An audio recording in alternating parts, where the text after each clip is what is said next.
حضرت عمر مصطفیٰ کریم کی مراد ہیں، حضور کی مراد ہے۔ اللہم اعز الاسلام بے اسلام عمر ابن خطاب، اے اللہ اسلام کو عزت دے دے، میرے عمر کو کلمہ پڑھنے کی توفیق عطا فرما دے۔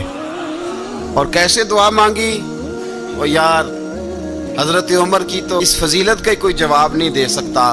میرے رسول پاک علیہ السلام سب کے لیے دعا مانگتے ہیں نا، حضور کی دعا عام ہے، لیکن مصطفیٰ کریم نے کعبے کا غلاف تھام لیا اور غلاف کعبہ کو حضور نے سینے سے لپٹایا اور سینے سے چمٹا کے کہا اے اللہ میں نے تو کبھی سوال ہی زیادہ نہیں کیے، میں کرنے آیا ہوں، مجھے عمر دے دے، عمر دے دے۔ حضور نے مانگ کے لیا۔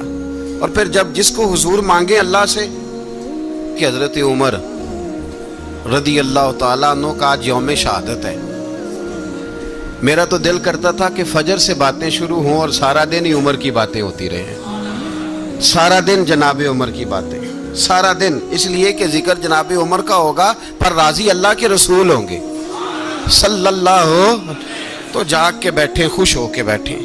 ہمارے ہاں منایا ہی نہیں جاتا، بابے اللہ کی تا ساؤن بھادروں اسو کتا تے منڈے جنوری فروری، تو اسلامی سال بھی گیا اور وہ تاریخیں بھی ساری گئیں۔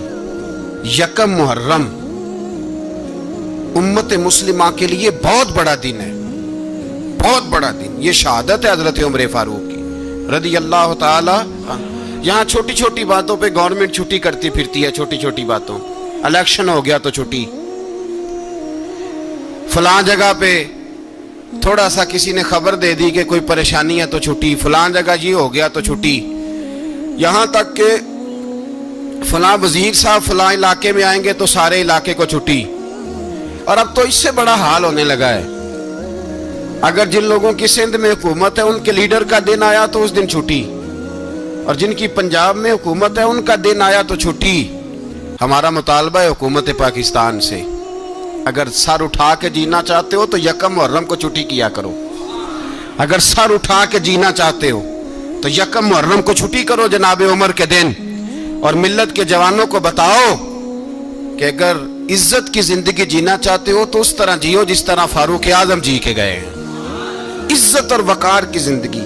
جمہوریت حضرت عمر سے سیکھنی پڑے گی، حکومت کرنے کے طریقے حضرت عمر سے، رعایا کو سیکھنا پڑے گا کہ امیر کس طرح بنایا جاتا ہے اور امیر کس طرح کے ہوتے ہیں۔ یہاں لوگ ہمیں یورپ کی مثالیں دیتے ہیں، لوگ یہاں ہمیں آ کر کے امریکہ کی مثالیں، انہیں کیا پتا حکومت کیا ہوتی ہے، وہ کہتے ہیں جی وہ سائیکل پہ جاتا ہے ان کا حکمران۔ میں نے کہا وہ سائیکل پہ جاتا ہے؟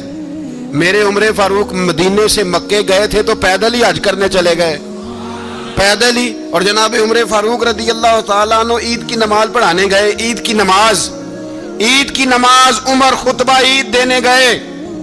اور اس زمانے میں کون سا غریب ہے جو ننگے پاؤں جاتا ہو؟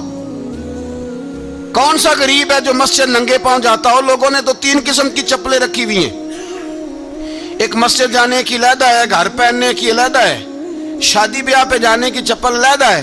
حضرت عمر فاروق رضی اللہ تعالیٰ عنہ نکلے عید کا خطبہ دینے کے لیے تو بیوی سے کہنے لگے جوتا، اس نے کہا صاحب اتنی دفعہ ٹوٹا ہے اب گانٹھا نہیں جا سکتا، اتنی دفعہ ٹوٹا ہے کہ اب دوبارہ پیمند نہیں لگ سکتے۔